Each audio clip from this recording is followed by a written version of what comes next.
What would you do if following Christ meant exile, suffering, and a death sentence, yet you felt more peace than fear?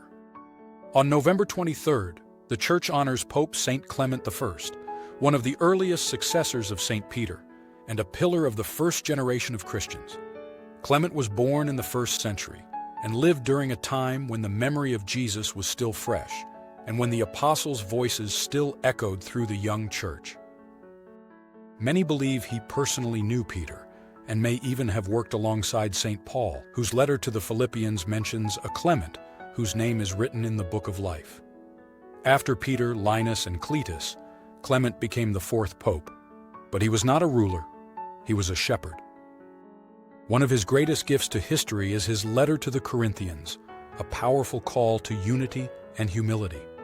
It remains one of the earliest Christian documents outside the New Testament, a window into the heart of the early church, but Clement's love for Christ also attracted persecution.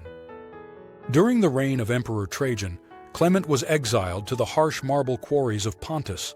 There he found thousands of Christians enslaved, forced to labor in unbearable conditions and without access to clean water. Moved with compassion, Clement prayed and witnessed a miracle. A lamb appeared, scraping the ground with its hoof, and beneath it a spring of fresh water burst forth. The workers drank, believed, and many were baptized. His influence grew so much that the authorities condemned him to death. According to ancient tradition, Clement was taken to the shore, an anchor tied around his neck, and then he was cast into the sea.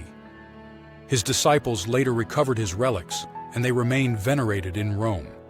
Clement became known not only as a pope, but as a martyr of faith, a voice of unity, and a model of courage for the generations that followed. He is patron saint of marble workers and those who work on water. Pope Saint Clement I, pray for us.